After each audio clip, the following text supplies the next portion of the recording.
join us for new techniques in irrigation management. This panel is being co-convened by myself and Dr. Christopher Neale. My name is Rachel O'Connor. I am with Environmental Defense Fund. And for our part of this session today, we are going to be talking about OpenET. OpenET is a publicly accessible online data platform that provides evapotranspiration data down to the 30 by 30 meter level for the 17 western states and moving over into the Mississippi River Delta. I'm not going to spend too long chatting up here. I want to pass it right off to our presenters. First, we're going to have Matt Bromley with Desert Research Institute, who is part of the core OpenET team. And then what we've found to be really valuable is for folks to hear from the people who are actually using the data on a regular basis. And so to that end, we will hear from Jim Schneider at Olson, who is using OpenET in a water accounting platform for the Twin Platte. And then we'll hear from Dwane Roth, who is a fourth generation Kansas farmer. And so with that, I will pass it to Matt. Thank you all for being here today.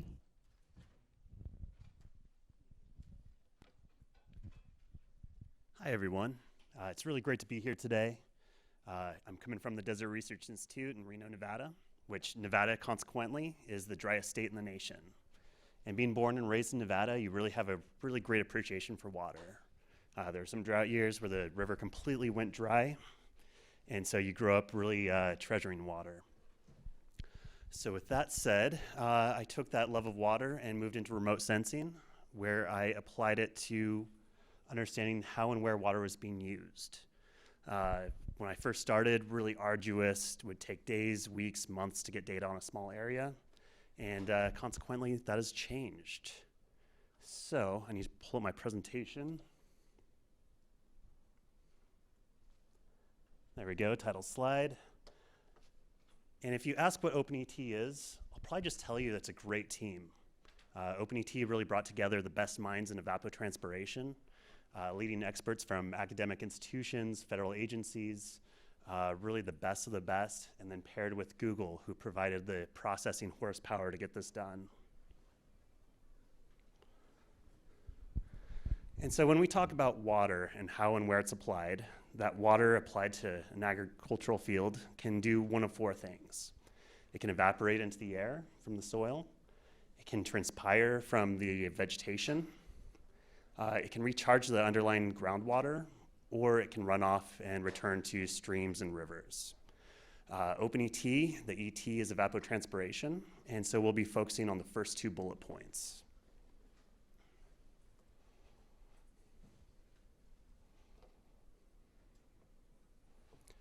So what can we do when we start measuring ET? Well, we can develop realistic water budgets. Water ends up being a whole lot like your bank account. There's inflows, outflows. Once we start quantifying those, we can actually develop a decent budget, and that can really guide policy decisions, water resource management choices. We can work towards providing incentives for conservation or innovation. How and where is water being used, and how is it being conserved? Proper credit for reduced use.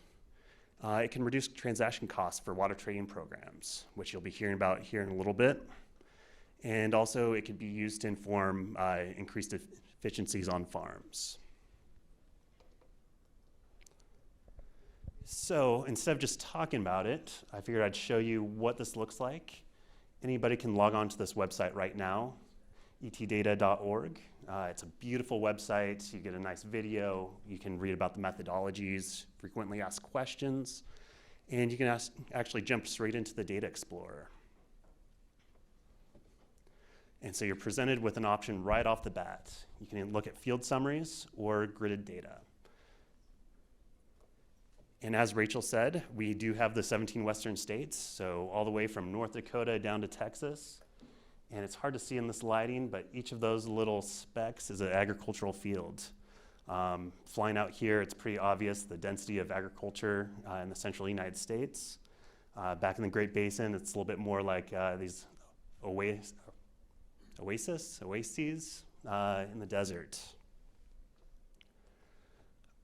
but we do have wall-to-wall coverage of gridded data. And so this covers the entire Western United States, and so you can start to understand ET not just within agriculture, but natural systems. Rangelands, mountains, forests, there's unlimited possibilities there. So if you go back to field summaries and start to zoom in, you really start to see some interesting things.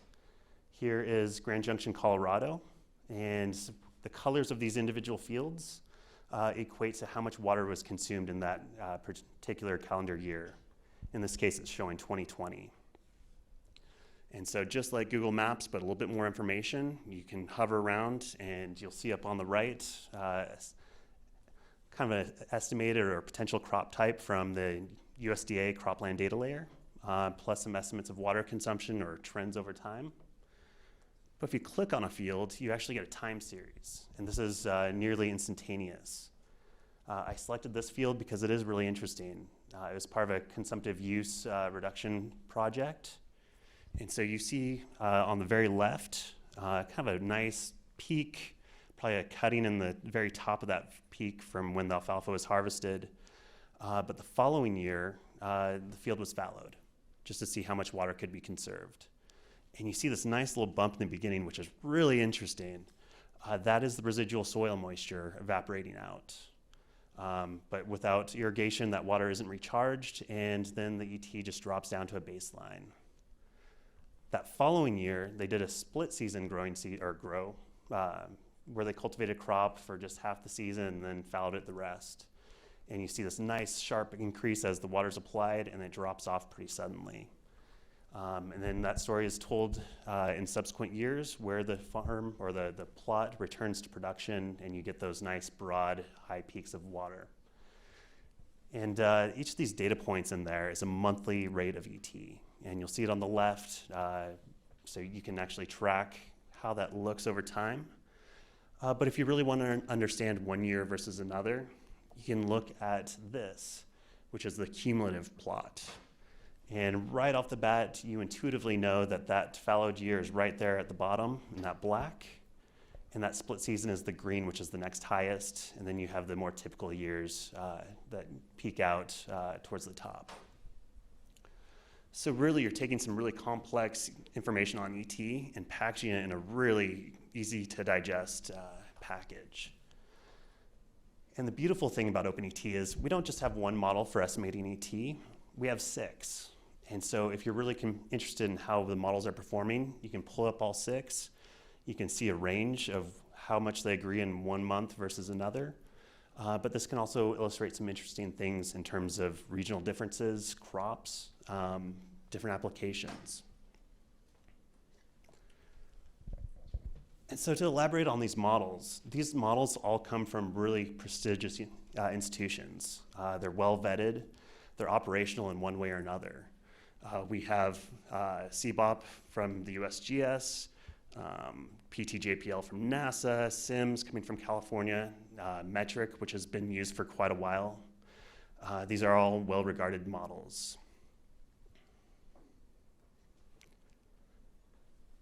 And so when we take all these models, we don't just take a simple average. You could get an outlier that really drives the estimate either high or low with ensemble. We've really took the time to develop a more nuanced approach. And this came down to using the median absolute deviation. And so we take all 6 models, we figure out what the median absolute deviation is, how much do these models differ, the median of that. And for the models that are outside of that range, or 2 times that MAD, we exclude them. We always retain 4 models, and so we keep a robust number that's defensible, but we really do our best to remove those outliers. And to do this, we really need a really complex or really long-term satellite record, and Landsat does provide that for us. With this data, we can go back in time. That's the beauty of being a remote sensing scientist. I can literally time travel back into the 1980s and see what land cover used to be like. So as we run these models, we have a long time period to work with, but we're using other satellite constellations as well to try to bolster the effort. So you see down on the lower left part of the screen, there's our satellite data. That gets merged with our meteorological data. We use GridMet. That's really the bread and butter of this data. Comes out every day. It goes back to 1979. We did go through and bias correct, trying to tailor the data for irrigated agriculture. All this data goes into Google Earth Engine, which goes to populate our geodatabase. And then you see it around the circle. It goes into the ET models and the Earth Engine API, and it goes in that cycle where we develop our data. Now, this data can be outputted in two different ways, or is outputted, the API or that data explorer that you saw. So the API is really fantastic if you have a software programming background. The API is how you get one computer to talk to another. And so this makes a great situation for using this data for irrigation management, informing water data information systems, or populating water trading and water accounting platforms. So the next logical question is, can you trust this data? And that's where the intercomparison and accuracy assessment comes in. Really, this is unprecedented. There hasn't been an instance where all these models lived in one single environment where we could compare them side by side and compare them against a data set like the Flux Network. And so as you can see in this site, or in this image, there's 70 Flux tower sites across the United States for our phase 1, and an additional 72 for our phase 2 assessment. And so when it comes down to it, we have all these metrics to try to understand the accuracy of these models. We can look at slope and mean bias error and mean absolute error, as well as the R squared and that's just the absolute number. But we return back to the mean absolute error. And what we find is this data is plus or minus 10%. It's really good benchmark. That 10% works well for year or water year estimates. You will notice the accuracy decreases a little bit with the smaller time steps. That's because these biases start to cancel out when you're looking at long periods of time, but they're a little bit more noisy at a daily time step.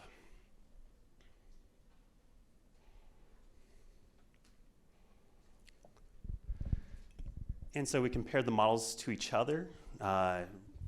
And with the eddy covariance tower data, we used both a closed and an unclosed approach with methodology to get both numbers. And what we found is the models really existed within a plus or minus 10% range. So we found that there's good agreement for cropland sites. And I will say this intercomparison is really interesting because it did reveal some blind spots for some of the modeling teams. We found one model didn't perform well for rice paddies in California.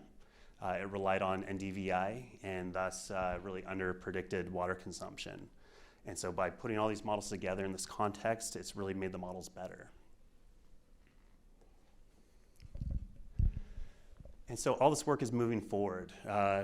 What we have on the horizon, the public launch of the API. Currently, the API is available to just a few select partners who are really helping us develop the pipeline. From there, we're getting into the custom reporting tools. We want to make this so someone with just a little bit of a technical background can go in and get valuable numbers.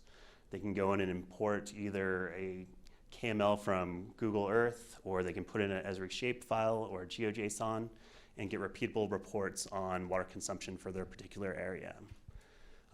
As Rachel mentioned, geographic expansion, we are marching east. Right now we're putting together some data on the Mississippi alluvial plain, and there's some further work back east. So that is expanding. Daily data, that is being developed right now. In fact, if you go back to that data explorer and look at the raster data, you can actually click and generate the daily data. Forecasting, immensely important. We have weather forecasts, and so if we pair that with the ET models, we should be able to forecast ET in the next, or for the next week out. And then also furthering the science. There's a lot of levels to this, looking at effective precipitation, or looking at expanding the methodology. One such effort is pairing our data and the metric model with ecostress. which passes over the Earth. That sensor passes over the Earth multiple times a day. There's some challenges with that just to make sure spatially it matches up with the Landsat data, and also accounting for the different times of day for the overpass. But again, that's something that we can look at with this program. And then this data is going into irrigation management software. Here is an example of Crop Manage. University of California Extension is developing this.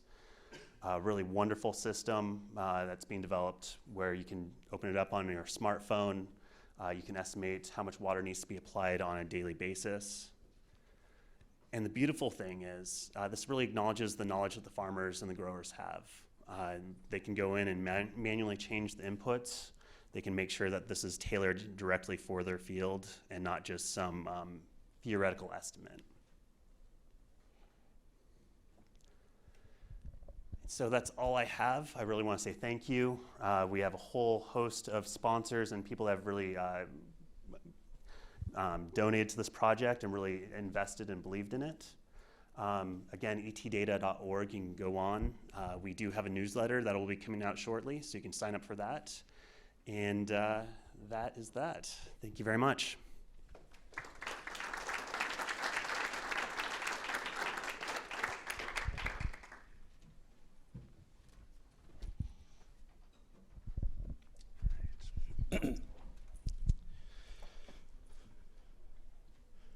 All right, thanks. Again, I'm Jim Schneider with Olson, a engineering consulting firm headquartered right here in Lincoln, Nebraska. And I'm going to be talking today about the Twin Platte Water Data Program. I'm really going to have to go fast because I only have 10 minutes. It's a really big project, launched out of a stakeholder engagement process that ended in 2019. One individual that was part of that process is here. Really the drive from the standpoint of the NRD was to really up their game in terms of understanding how much water use was occurring within their NRD. So just to provide some context, the state of Nebraska is divided up into 23 natural resource districts. You can see on the inset there, and the Twin Platte NRD is at the confluence of the North and the South Platte, and the blue shapes there are the irrigated acres, about 320,000 irrigated acres in that NRD. So kind of the cornerstone of the Twin Platte Water Data Program is the electric smart meter. And this records electrical usage at 15-minute intervals.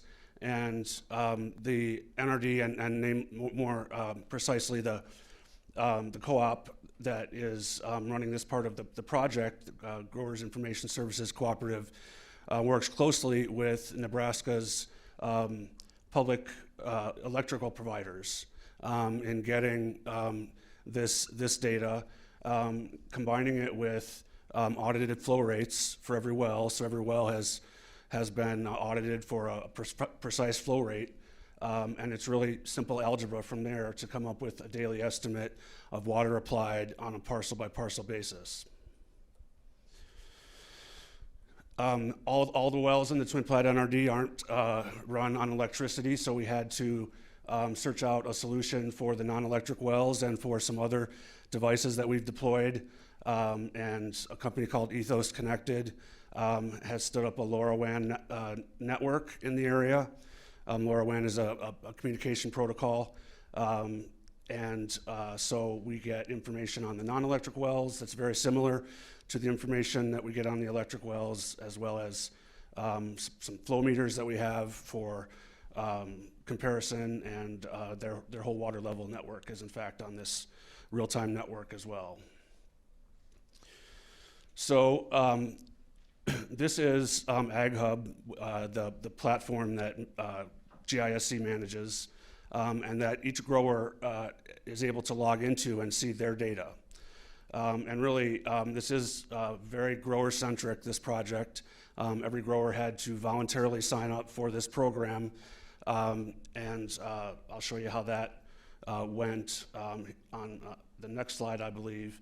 But you can see here the grower's dashboard where they can log in, toggle between their fields.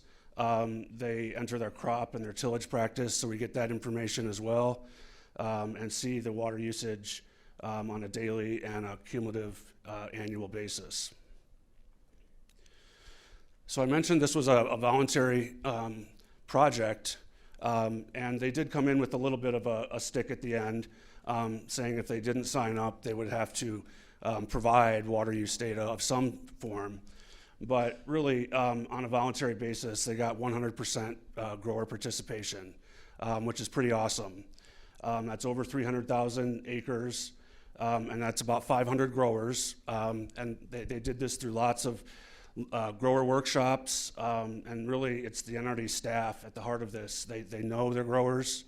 They know them quite a bit better now. They actually, one of the interesting challenges was they realized going into it that they knew who owned the land, but not necessarily who farmed each parcel. And so they had to make that distinction. And this is a little out of date. It's much over 1,000 well connections. I think it's probably over 2,000. Most of the wells are connected, and you can see some snippets of insight from the NRD there on the left of the slide. So as we were working through the initial part of this project, I personally encountered one of the very early pilot partners for OpenET, Rosedale Rio Bravo Water Storage District in Kern County, and thought, gosh, why wouldn't we bring this data into this program as well? So we've been working with Matt and his team to bring that data in. And you might be thinking now, wow, how in the world do they manage all of this data? We've got 15-minute intervals and summed up to daily and monthly data on thousands of wells. So we have independently developed a groundwater managers app that helps us to manage this data, and a company called ESA Sitka has custom designed this. I will say it's open source software and part of a family of open source water accounting tools. So within this managers app, the NRD can do things like check on device health. So those LoRaWAN devices run on batteries, and when it gets down to 20 below in central Nebraska, those batteries quit and need to be replaced. As one example, cows like to chew on the wires, all kinds of stories along those lines. We can compare data. In this case, we're looking at a LoRaWAN device versus a flow meter. And then what I'm most interested about is comparing that usage that we get from the wells against the ET data and the precipitation data, the GridMet data that we get from OpenET into this platform. Oops, okay. So just real quick on where we go from here. We're just cracking into that comparison of the ET pumping and precipitation data. We really aspire to close the water budget on a monthly basis, on a parcel by parcel basis throughout this NRD. We'll stay tuned. That's going to be interesting and pretty exciting.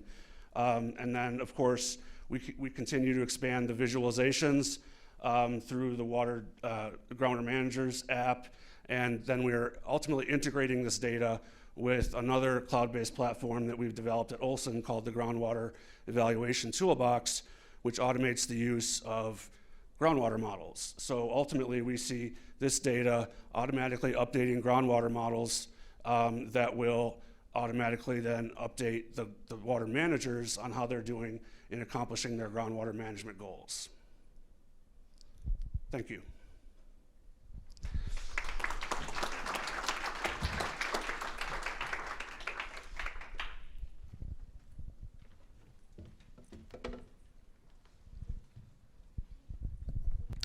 Good afternoon, everyone. I'm Dwane Roth. I'm a fourth-generation farmer from western Kansas. I'm here today to tell you a little bit about our family farm. And Rachel, I know you showed me how to use this.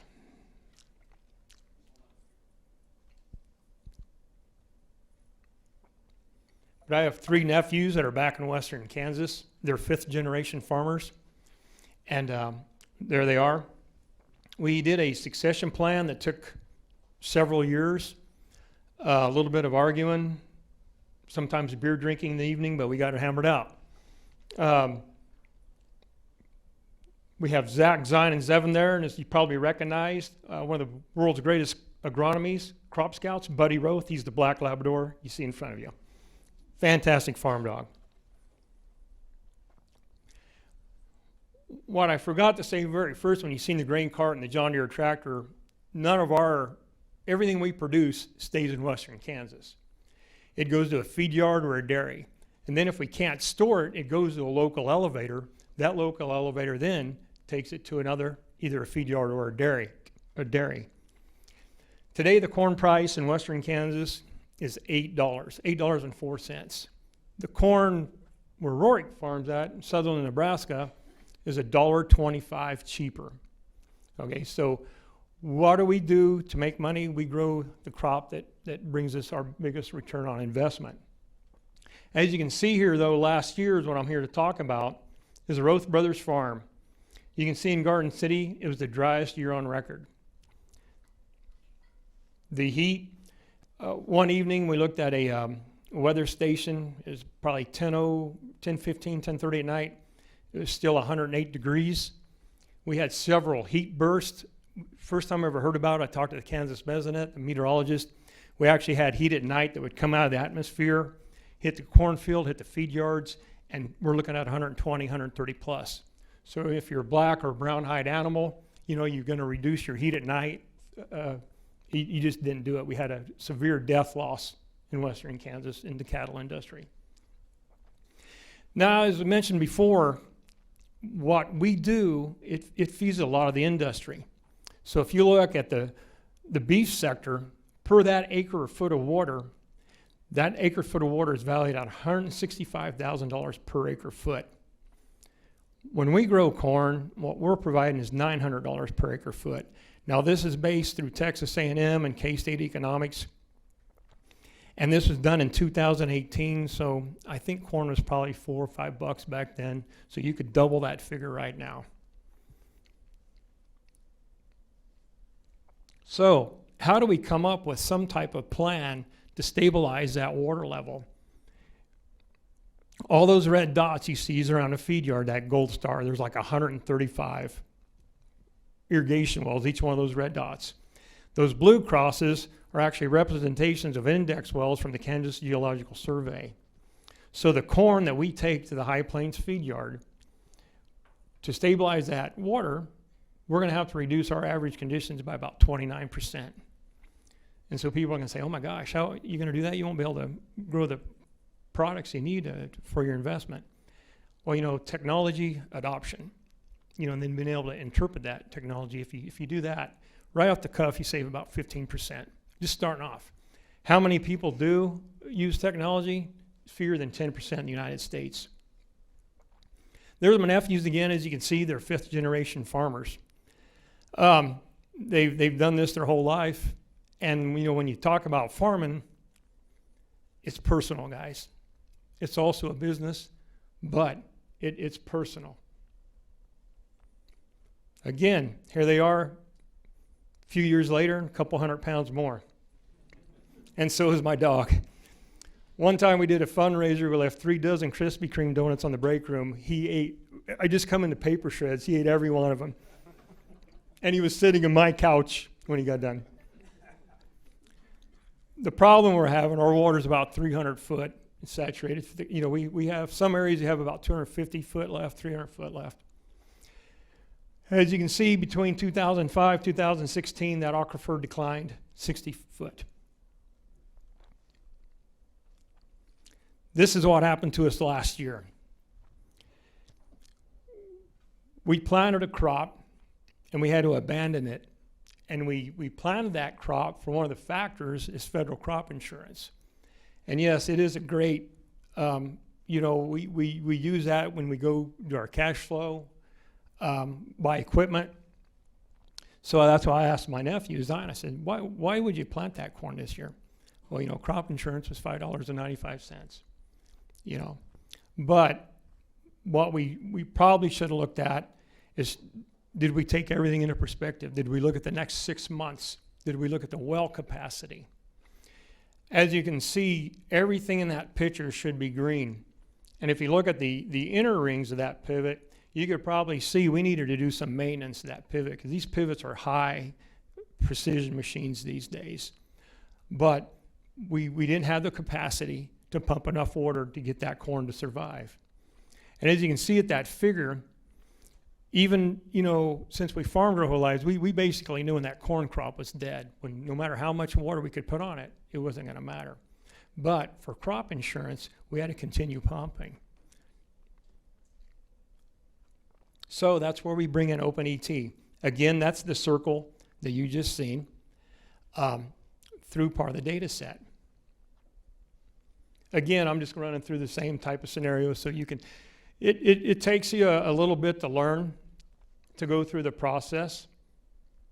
But as you can see, and I can't see it from here, but you can see August of 22 and July of 22 and June. So what we did here 30, 45 days ago, we actually got with the risk management agency. And we said, look, what could we have done to shut that pivot off when we knew that corn was dead? So we introduced risk management agency to the OpenET folks and NASA Acres. So working through OpenET and NASA Acres, we come really close to saying, you know what, we can shut that pivot off about June 15th. So that's when we would have saved that 15 million gallons of water. Will 2023 be a repeat of 2022? So what we're doing on our family farm with a group of farmers, imagine that circle. Imagine you got 20 of those in a block. So what we're doing is working with Kansas Geological. We're going to be able to measure the wells. We have telemetry on all the water meters. It's going to be reporting into OpenET. We're going to be looking at these forecasts a little bit better. Now, you know, yeah, climate's changing. So if you look at if our farm is on a 20-mile distance, on this side, we can get an inch of rain. On that side, we might not get nothing. So, I mean, it's hard to predict precipitation, but the heat is spot on. You know, we can predict the temperatures. So that'll give us the tools, you know, the populations, the placement, the well capacity on what to plant and where. And so what we're also looking at is, you know, can we do something with federal crop insurance where if we're doing these best management practices, maybe there should be some type of incentive when you're using the right technology, because every crop that we plant, we intend to harvest. We never plant a crop with intention to fail. And like I say again, guys, I know I showed a lot of nephew pictures, but when you farm and you grew up farming, you know you don't want to fail, and you take it personally when you do. The pivot that I showed you there that was a failure, I had one nephew, he took it extremely hard. You know, or his voice, it was a rough deal on him. So it's nothing we're in to make money, profit off of insurance. We intend to harvest that crop, and there's just sometimes Mother Nature doesn't allow you to do so. Thank you.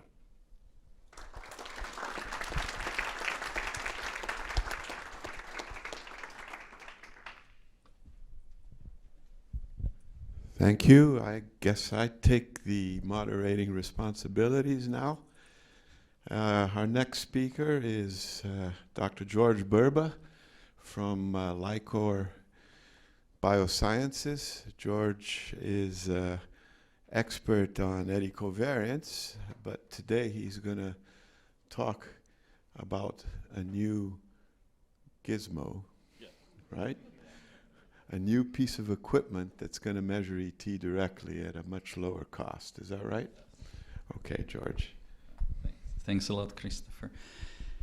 Okay, so the next presentation is somewhat technical, but it's about the device which probably will revolutionize the irrigation industry, and hopefully it will help solve problems described by others in previous talks and help improve models.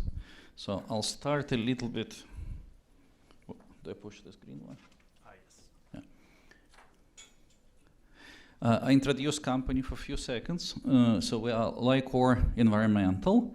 It's part of Lycor Biosciences, and we specialize in taking some type of complex method in measurement environment, in measuring environment, and simplifying it and making it automated. And a lot of our devices run in the field for multiple tens of years. So that's what we do in various, in carbon sequestration and evaporative water loss and photosynthesis, greenhouse gases, and so on. We're also lucky enough to have very strong recognition in the research community.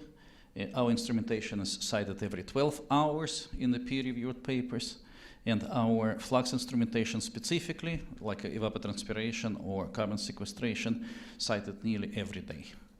And most of the flux networks in the world which measure this, they standardized on our equipment. Oh, I can see it there, all right. So now, why do we need high-resolution ET? We have water crisis in the world, and the evapotranspiration is the largest process of transporting water in the world for the fresh water. And believe it or not, if we were able to save 5% of the total evapotranspiration to keep it in the soil or freshwater reservoir, we would resolve the entire lack of water in the world. I didn't believe it, I checked it, I rechecked it, I triple-checked it, and that's true. But in order to manage area, like a field or forest, to save 5% of water, you need to measure it much better than 5%. That's the only way you know that your management actually worked. Otherwise, if your measurements aren't good enough, you cannot save 5%. You don't know what worked, what didn't. And typically models cannot get to this type of resolution, but the method we're using, the method been used in ecology and meteorology for 40 years. It works just fine doing that. And so it's achievable, but the costs and complexity was the problem. And that's what we solved in this device. So let me quickly describe the method so you understand how it works. This is direct measurement of water. We're literally counting molecules of water flying up in the air. So the instruments work like this. The one instrument measures vertical transport of wind, and another instrument measures how much water or carbon or methane or nitrous oxide is in this motion.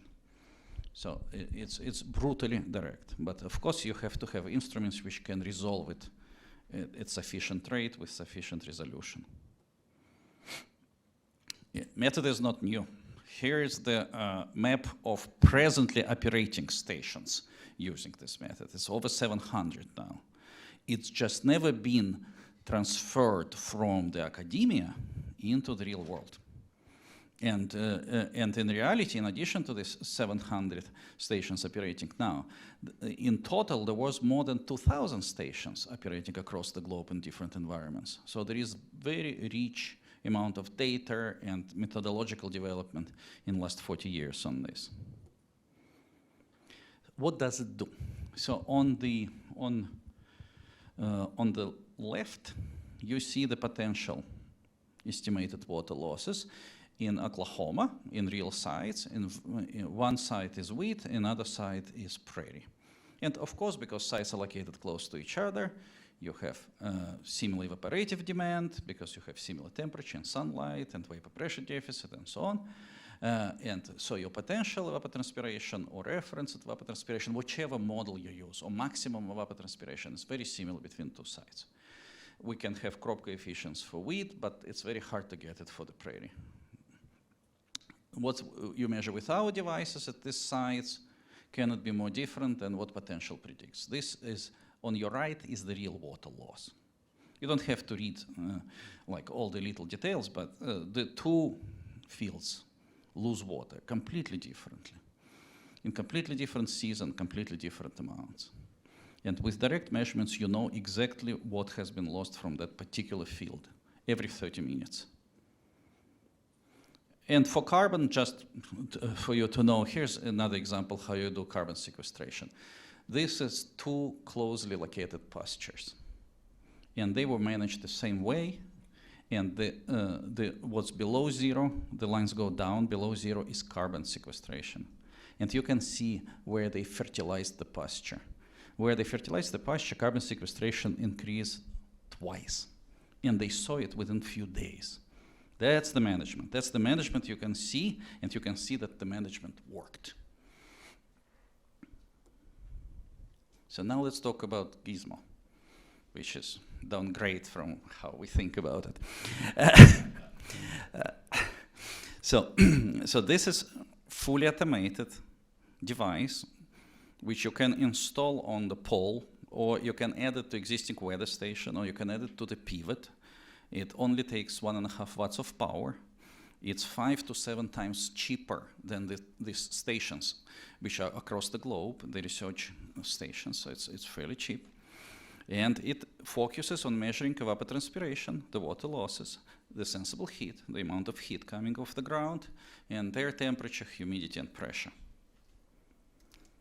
So every 30 minutes, it computes evapotranspiration with error bar of about 10%.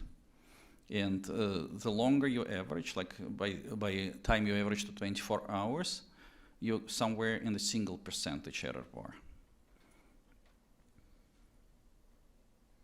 And that represents one of these like our strategies when we take something complicated like eddy covariance and we squish it into something much, much more practical. Here's the performance. So the basic message, I don't know if you can see it on this screen, the basic message is the hourly performance, the 30-minute performance of this device is very similar to the expensive full grade research station. And you cannot even tell difference between some of these lines. That's how closely they track. And this is daily ET rates. The red ones, potential or maximum ETs. And the blue-green ones are the very expensive flux stations, the gold standard flux station, and this new device. And if you cannot tell the difference between blue and green, I'm not going to tell you, because there's very little of it. And this is long-term performance. So the red color is the models, and the blue color is the expensive stations, and the green is the device. And we've tested it in close to 30 different locations now. And here's just another example. There's a couple examples here from few locations.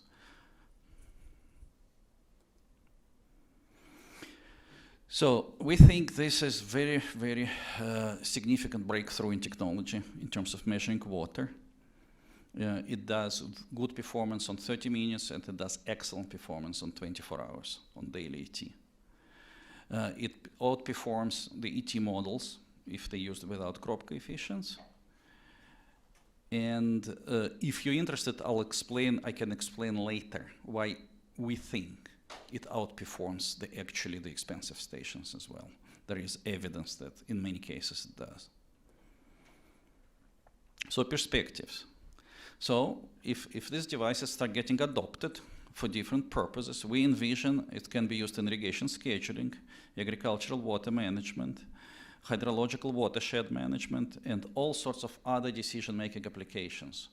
To cut forest to keep forest, to drain wetland to keep wetland, how much irrigate exactly, developing crop coefficients, tuning the existing models like OpenET, and becoming a part of a network that Christopher will talk about it in the next talk, the evapotranspiration networks, which are very similar how we get our weather.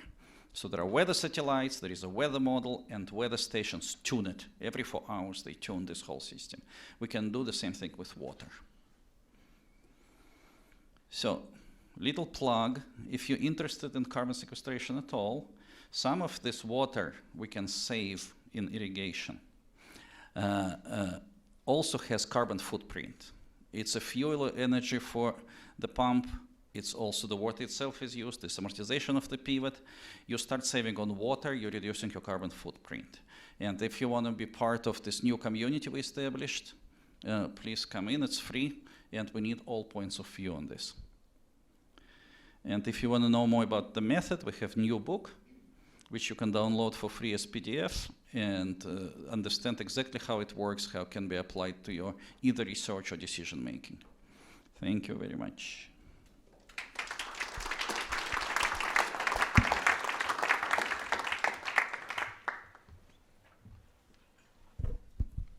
Thank you, George. We are on schedule, so what we're going to do is I'll give my presentation now, and then we'll be able to ask questions to all the panelists and have a discussion. All right? So I guess I'm next up. I'm Christopher Neale. I serve as the Director of Research at the Dwane Water for Food Global Institute, and I am an irrigation engineer by training and been working in the water world for quite a while. And I'm going to talk about the Parallel 41 Flux Network that George mentioned, and how we are using that to, and plan to use it in the future, to ground truth remote sensing ET in real time. So this Flux Network, the conception was a network of eddy covariance towers, the ones that George was mentioning. In fact, a lot of our systems are LICOR eddy covariance systems. And to measure the energy balance fluxes on different surfaces and provide a real ET, crop ET, for water management by producers and water managers, and then use them as ground truth for satellite based estimates of ET. And you've heard already a lot about this today. There's several methods out there. We started the project in 2016 with our own funding from the Institute, but then we leveraged funds from FFAR through the Irrigation Innovation Consortium to, along with a donation of some eddy covariance towers by the Climate Corporation that were also industry partners, and we expanded the network. Our partners include USDA, University of Nebraska, the Upper Republican NRD, and of course industry partners LICOR.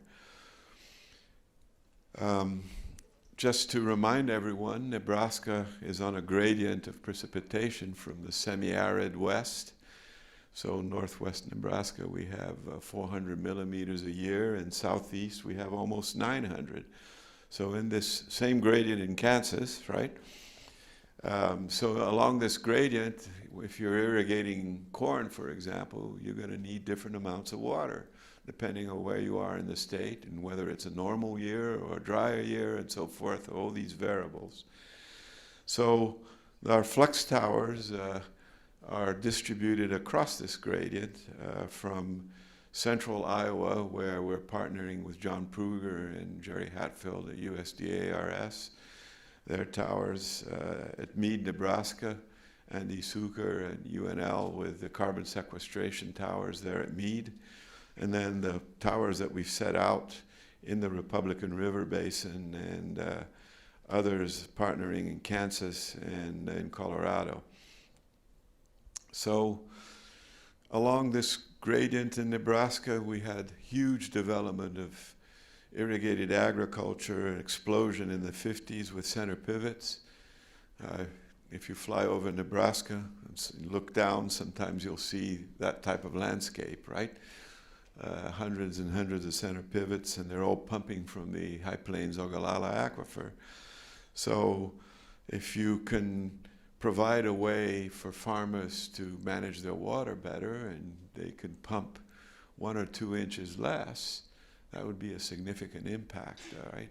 Because that water would stay in the aquifer and be used next year or later years, right?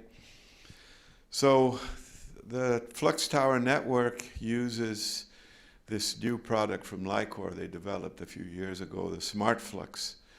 And that's essentially a computer on board. It's a microprocessor that's on the tower, because in eddy covariance you're measuring data 10 times a second, right? And typically in a typical tower, a technician would go there every 2 or 3 weeks, download the data, do the quality control, do all the processing, and then you'd have the fluxes in the ET. Well, this smart flux system does it in real time, okay? So it runs software called EddyPro, which is an industry accepted standard for correction of eddy covariance data. And it's running it on the tower in real time, and all these towers are networked together through Flux Suite, another Lycor product. Through cell phone communication, we can then look at this data, and there's an example of Flux Suite, one of the towers, and you can get the data on your device. But it's the owners of the towers that are able to get the data in real time. And the nice thing is that you can set up quality control flags, right? And the tower will let you know if something's not right, like a bird pooped on the net radiometer, right? And you got to go out there and clean it, okay? Well, in the past, you would lose a couple of weeks of data until the technician went out there to establish that there was a problem. Now we get a warning from the system saying there's a problem with the data, go and check. Okay, so that's the beauty of this real-time communication. Here's an example of ET being served out. But then, not everyone has the software. It's the owners of the towers, right? And so we've developed a web page where you can go to, register, and then look at the data in real time. There's an API. We can go through the back door and get the data from Flux Suite Smart Flux and populate the web page. And so you can go in there, choose one of our towers. This one happens to be the one in Grant, in Nebraska. It's a Lycor tower on a platform. We can wheel it around. It's wedged in between two center pivots. So we have to pay attention to the wind direction to know which is the ET we're measuring, right, at the time. There we go. We serve the data out, and you could choose inches, which is typically what farmers in the western Nebraska would want to look at. But if you're an SI scientist and you want it in millimeters, you can choose that as well. And then you can download the data. And there's comparisons with reference ET and the estimation of crop coefficients and other information on the web page.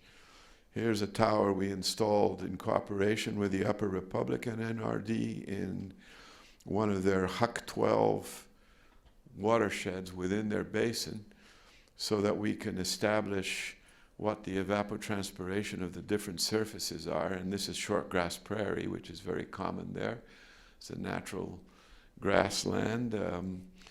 And this allows us then to, by measuring the precip, getting the ET, we can figure out what the potential recharge in that area there. And that's an area of the state where the aquifer is still going down. So they want to understand the recharge so they can adjust the amount of water that the farmers can pump.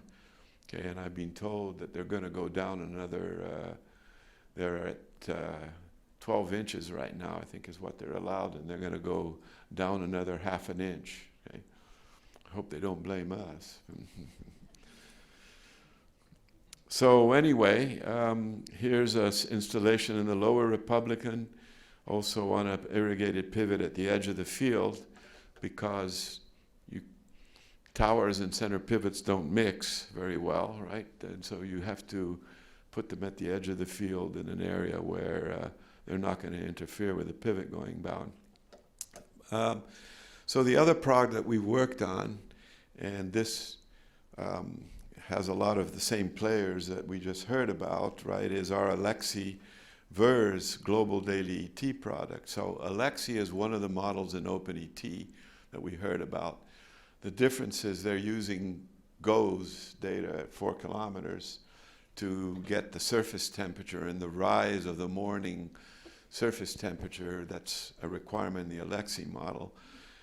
With the VERS satellite, Chris Hayne from NASA created a method where, using the overnight overpass and the early afternoon overpass and modeling that with a sinusoidal model, you can figure out that just by using VERS, right? So that's a difference. And the nice thing is that the VERS has thermal infrared band at the same spatial resolution as the other bands, as the visible, near infrared, and so forth. So it's all at the same resolution, and that's a nice advantage, 375 meters. Okay.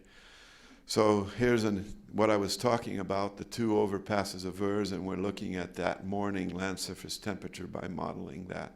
This is a model that Chris Hayne and NASA developed. We're running the Alexi model, which uses the two-source energy balance model in its guts. And here's an example from daily ET over Morocco and Spain and Portugal.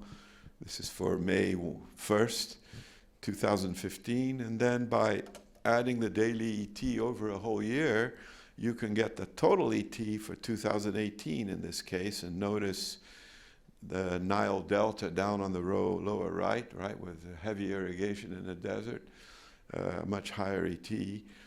So this is the GLODET product, and we partnered with Martha Anderson and Chris Hayne and Yun Yang from University of Maryland, who are also co-PIs on the OpenET project with the Alexi model, but a different generation of it, right?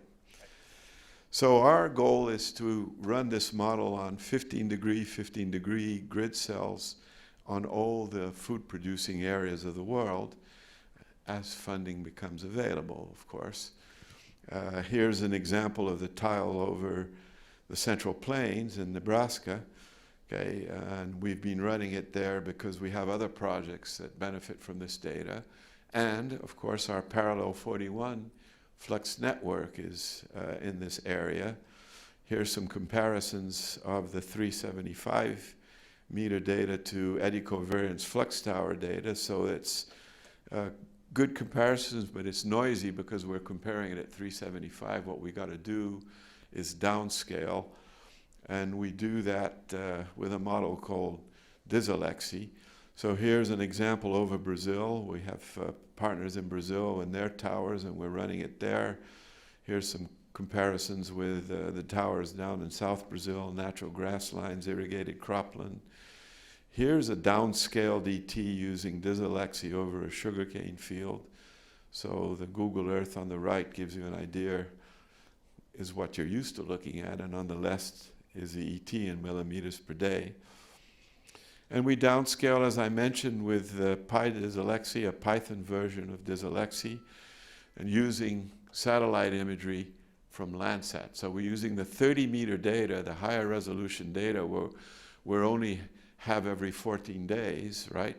But we're using the temporal daily data from the VERS product, right? And we're using that downscale to get daily at 30 meters. So you see on the right an example of the Nile Delta, and you see center pivots there with several pixels in them. So our goals are to develop a method now for anchoring these daily ET from the Alexi VERS, right, with our daily ET from the Flux towers, okay, and coming up with a method of doing it in real time and then improving the accuracy of the spatial product and serving the spatial product out to the farmers like OpenET is doing already with other models. Thank you.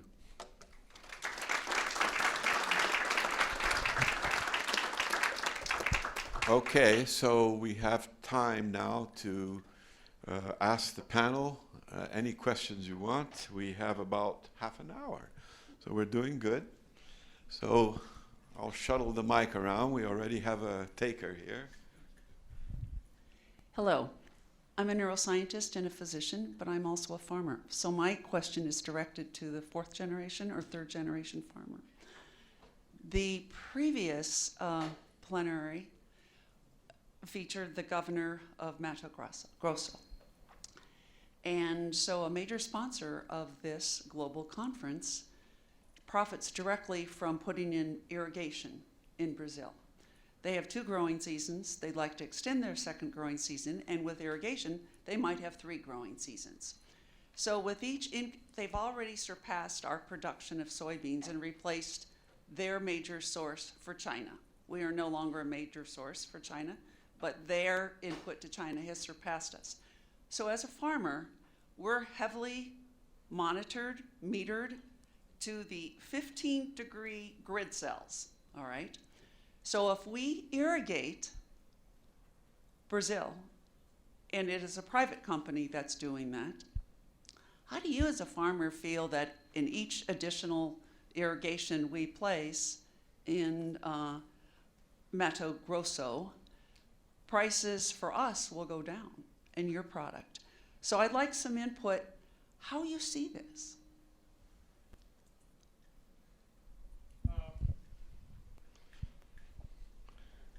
Challenging question.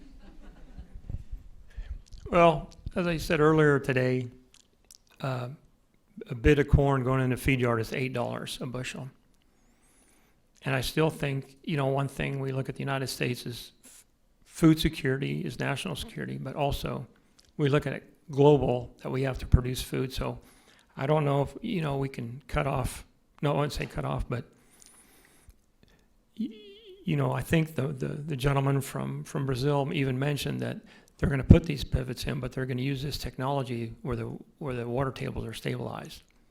And I think with that data, going with him, yeah, he's going to produce another crop, but we might need that crop one day up here though too. So I mean, how do I look at it? Yeah, competition's good. That's the way I look at it in my head. Maybe other folks will disagree with me, but there's two things. Competition's good, and we're going to need grain to feed this globe. But they're not going to be metered as heavily as you are. I don't know if that's factual though. I had to leave early, but I think if he said he's going to quantify it, they're going to have to measure it to quantify it. I think they're going to probably meter it. Yeah, that's the plan, is to study their water resources and establish what they have and how much can be extracted sustainably, and then implement a system of governance and metering that monitors all that. That's the idea.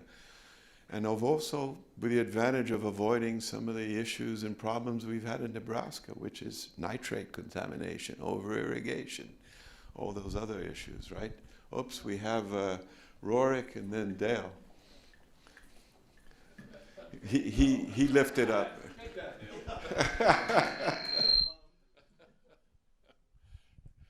First, I'd like to respond to that as well as pose a question. I'm of the sense of why wouldn't we measure and be responsible stewards in conservation of the resources? And so us stepping up to that game is huge. And if that helps globally, to talk about those numbers that were so small, I think is really important. And I can always, whenever I hear Matt talk, he is very passionate about OpenET. And I know that Jim has really played that well into the water data management program.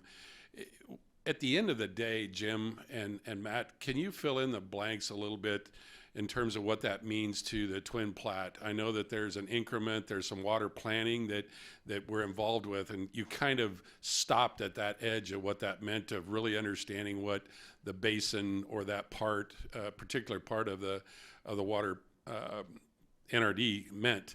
What does that mean in terms of the regulatory upstep? What are kind of the next steps? Okay.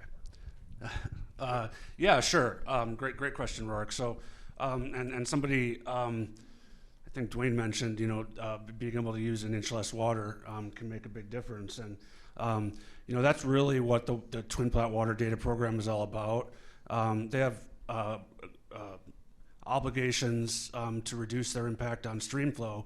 And when you look at what that really is, in terms of what their obligations are, it's on the order of an inch across the NRD for every irrigated acre.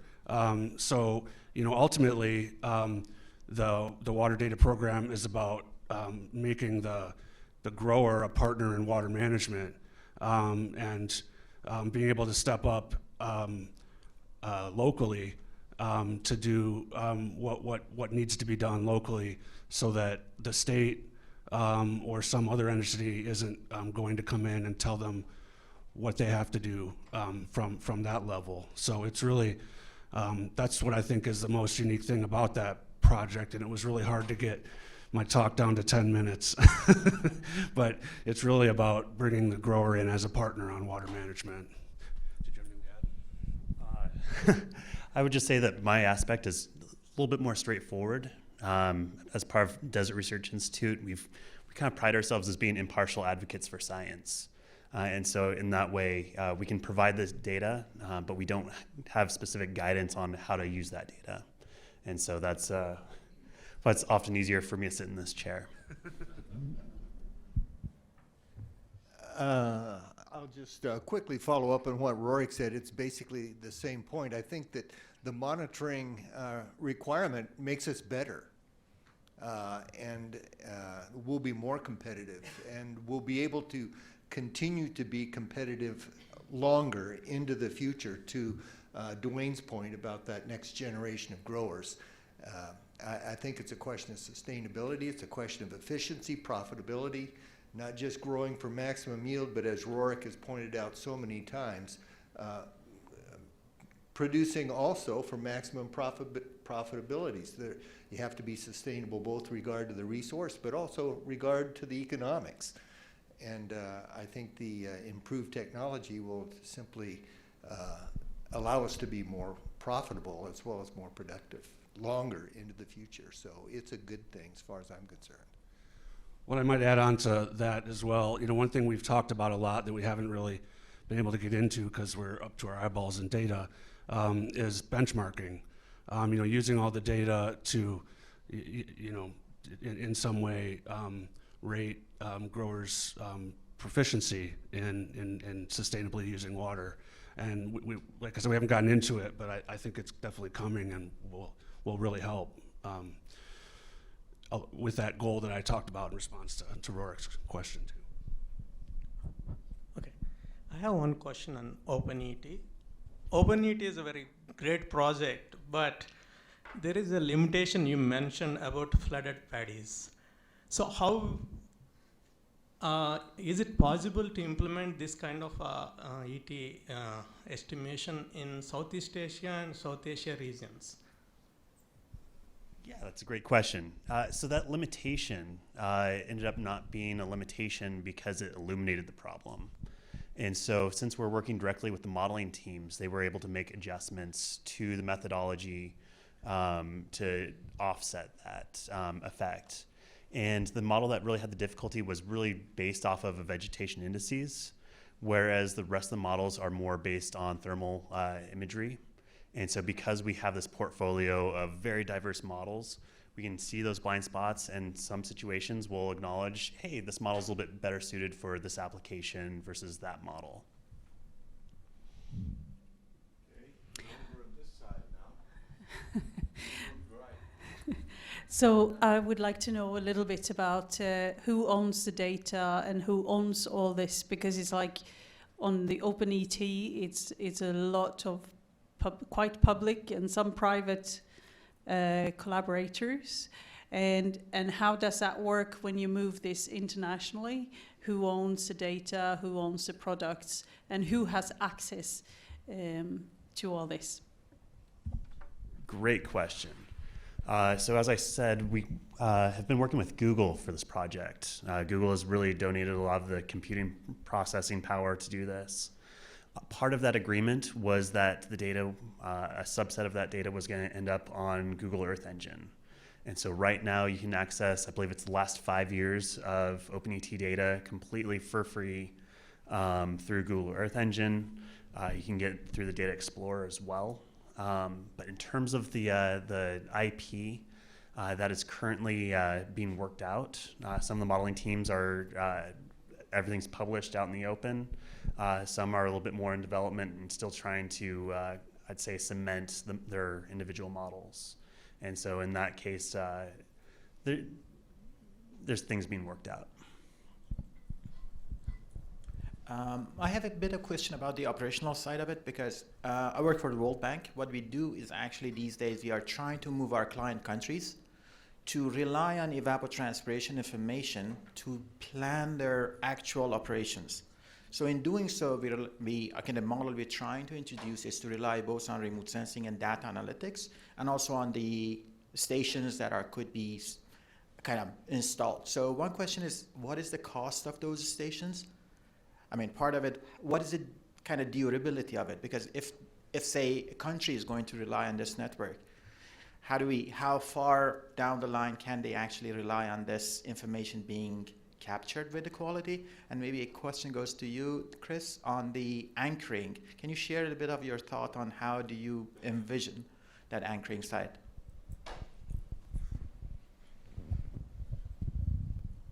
Well, I guess I'll answer that. The cost of these stations is quite high, and they do need constant maintenance and attention to produce good data. So it's not, you know, George showed a map of the world with lots of EC stations.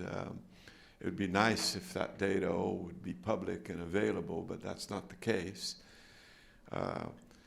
But in the case of our project, how we're going to anchor, we're having that conversation right now, right? Because you have the spatial model, which is doing a pretty good job, right?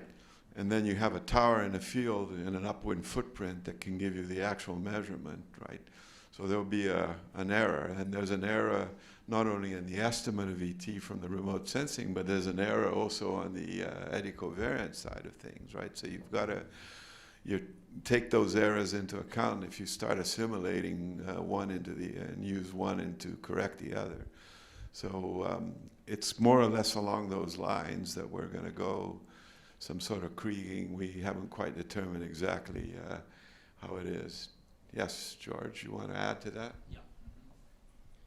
Yeah. So the cost of typical research grade traditional station is between $35,000 and $50,000. And typically with that, you have to have a person, at least one person per 3 or 4 stations who runs the data. But these stations are very, very good for anchoring anything like this. They have a suite of like variables and which fit into the model directly and so on. The device I'm describing could reduce the price of that network. You still keep your most reliable anchors, but you can put these ones in between, which is 7 times cheaper. And they don't require any maintenance and everything coming automated, so you really only have to have person clean them like every 6 months or so. And by combining this, and again, let's think about how weather stations operate and the global weather stuff. It's the same, it's very, very similar paradigm. Okay, we have a question in the back. So, hi. I have 2 questions actually, but they're really fast. One comes from a person that lives in Kansas that has a little garden and wants to grow food. Would the OpenET data be, you know, I'm also a programmer, so I can access the API, but would it be available for everybody? I know like farmers are the most important people who you want to get this data to, right? But also everybody, I think that would open eyes to the ones that are making the policies, to the ones, you know, the engineers, everybody. If this data was available to, for example, for me to grow my tomatoes or whatever I want to grow in Kansas, I don't know. It would be very useful. And the other one, the other question comes from my project at KGS. You mentioned as a farmer taking the decisions, you have these crop insurance programs, you have the water level data. If you could like simplify how you make the decision whether which crop to grow and irrigate or not, how could you? There's so many factors that goes into that decision. I wonder if you could like dumbify for everybody, because it's very hard for me to understand.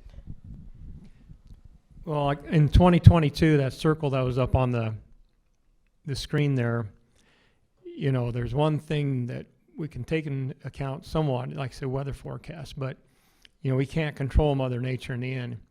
So on every farm's different, but on that farm there that you've seen, you know, we do have a crop rotation. So the year prior to it was wheat stubble. But you got to remember, we was in the driest ever record in the state of Kansas. So, I mean, we didn't have much wheat stubble from the prior year. And, you know, the prior year from that, you know, when I got out of farming and did a succession plan with them, I received 24 inches of rain. It makes you look really good when you get enough rain. Then it just started, you know, you could see it dwindling down. So what we're working on right now is that certain circle up there is in a group of circles. So we're looking at something different. I keep bringing up Risk Management Agency, Federal Crop Insurance, but we're looking at a rotational grazing program. We can still grow corn, we can still grow wheat, we can still grow milo. But yeah, we're gonna turn some of those circles into cover crops, into a grazing deal to build that soil health. You know, we're getting more salts in our water, we're pumping the aquifer down, so it's not the quality. I know I went the long way around this, but I'm just trying to tell you long-term what we're doing. You know, why did we planted the corn at the right population, you know, and we planted the corn, you know, as close as we could with the pumping capacity of the well. But what we didn't know is that it was going to be 110 degrees at night at 10:30 at night. You know, now it's one of those things, oh man, I wish I'd have known that when I knew then, or vice versa. We're going to try to stabilize that aquifer, like I said, around one of those feed yards you've seen. Every feed, we can, KGS, as you know, can do that with every feed yard in Kansas. So we're going to try a different type of program in there. And it does, I know I keep bringing up the insurance side of thing again, but we can't have our APH go down if we change our cropping system. You know, we want to, after so many years, we got to have like a 5 or 10 year program in that program where we don't lose any of our APH. I know it was a long way around. I'm sorry about that. Yeah, so the garden question. This is a great question. The answer is yes and no. So we do have the API, and we do offer free data through that to an extent. There's a data limit. We want people to get on, try the API, or we will once the public launch occurs. We want people to be able to figure out how it works within their system. And so for a medium-sized growing operation, there's plenty of data for you to get for your region. So in terms of managing your tomato garden, pixel size on Landsat is about, each pixel is about a 1/4 acre. So you wouldn't be able to see your tomato garden exactly. However, when we do have the forecasting tools developed, you could get something called reference evapotranspiration, which is a data product that describes the atmospheric demand for water. So in that case, once that product is developed, you could conceivably pull from the API and create some estimates on how long you need to run your sprinkler for each day. Sure. What you were saying also, sorry, about making this data available and open to policymakers and water managers, one of the reasons why OpenET was created is because there are a slew of models out there, and state agencies, consultants, irrigation management companies were all using different numbers and different data and could not come to a consensus on this. And so part of the reason why OpenET was developed was to try to bring, as Matt said, some of the leading models together under one platform that could be a space for water users, for policymakers, decision makers, any water stakeholder to come together and look at that data.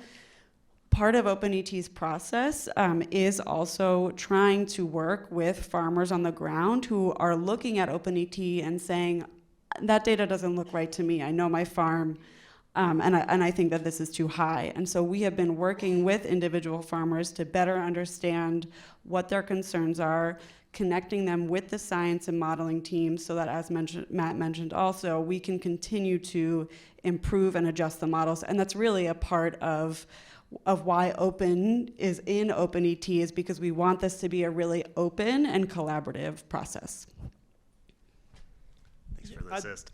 I just want to make It's a very exciting technology here and a lot of applications.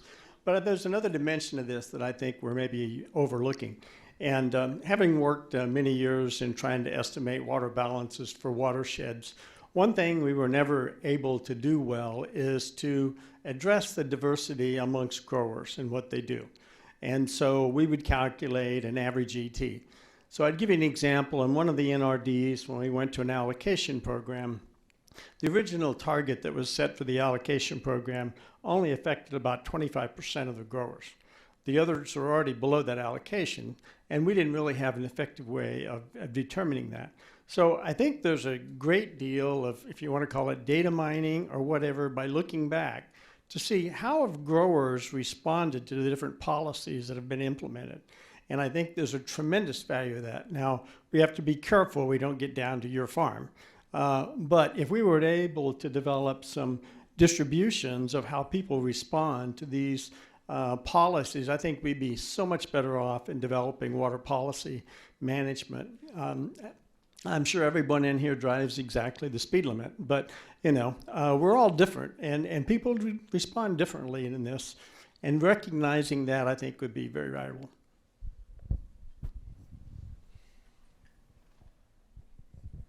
Thank you.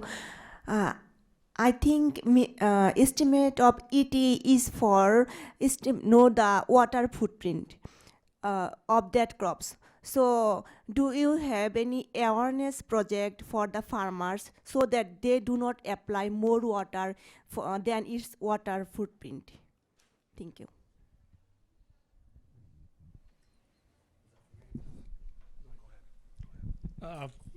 Part of that process is going to be ground truthing.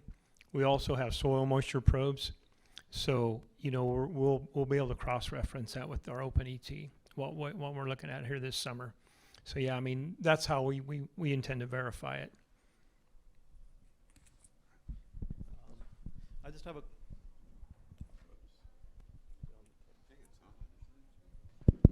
Okay. My name is Vinay Nangia. I direct soil water agronomy research in one of the CGIAR centers called ICARDA. We specialize in dryland agriculture, and we work in dry areas of Middle East, North Africa, etc. So we are maintaining a network of flux towers in the MENA countries. And it's the first of its kind, because until our project started, which is funded by the FAO, there was only one such flux tower in Israel. Otherwise, the area, the region is water scarce. Still, people don't have a good handle on what is your crop coefficient, which remote sensing product to use for your geographies. So we have this flux network, but the land holding is so small that each farmer can't afford a flux tower. So how do you go about having this network, and what purpose does it serve? So what we are trying to do is compare this gold standard actual evapotranspiration with different remote sensing products to advise if you're in the mountains of Lebanon, this is what you do. If you're in Algeria, this is what you do. And also looking at if you're growing wheat in high altitudes versus in Jordan Valley, which is like 250 below sea level, how does your KC value differ? How does your water productivity differ? And we are not trying to advise individual farmers how to manage water because they have little control over water. We are trying to target the decision makers. Where are the hot spots? Where are the bright spots? How can you upscale this to a basin level using SWOT model, and can you get a better handle on things? We are trying to compare it with, for example, FAO's remote sensing product called Whopper to see how do those two compare, which algorithm will do a better job. I'm just trying to share this with you because it's just a different perspective, how you apply the same technology in a different context to solve the problems in a different manner. Thank you. I think we're going to squeeze in one more question. Thank you very much. My name is Janai. I am from Kazakhstan, Central Asia. So my question is related to this groundwater recharge estimation project. I think it was in your slide, yeah, Chris? So the question is related to this, how it's connected to the managed aquifer recharge and flood issues, flood and managed aquifer recharge and your groundwater recharge estimation project. Are they connected somehow, or they work differently? If you elaborate, thank you. Well, Unfortunately, in western Nebraska, groundwater recharge is not an option. Maybe with the Governor's Canal, who knows, right? Anyway, what we're trying to do there is measure the ET going out in a basin, and there's products, there's measurements of precip, but they're point measurements, right? Use satellite-based products that are now available, right? There's that use satellite and ground to then come up with the main input and irrigation wherever irrigation exists, because all the wells are metered in western Nebraska, so we know exactly how much water the farmer is putting on, and do a water balance, right? Precip and irrigation going in minus ET going out, and seeing how much is percolating to the aquifer, and then giving that information to the NRD to make policy changes. So that's sort of what we're thinking. So it could be connected to Flux Network and could be next level, I guess. Well, it's a piece of information, right? So we're almost done with our time. I just wanted to make a last follow-up comment on what Dwane said. When on that first question that you did, right, about Mato Grosso, and you know, are we creating more problems by helping them develop their agriculture or not? And I want to make a point is that if our future is climate extremes, right, where we're going to have floods and droughts more, you know, happening, well, it's already happened once where a severe drought in the south of Brazil, right, affected the ethanol production. Guess where the ethanol came from? Iowa and Nebraska exported ethanol to Brazil, right, because they didn't have enough. And remember, Brazil uses ethanol in the fuel and all that, right? So you could look at the flip side.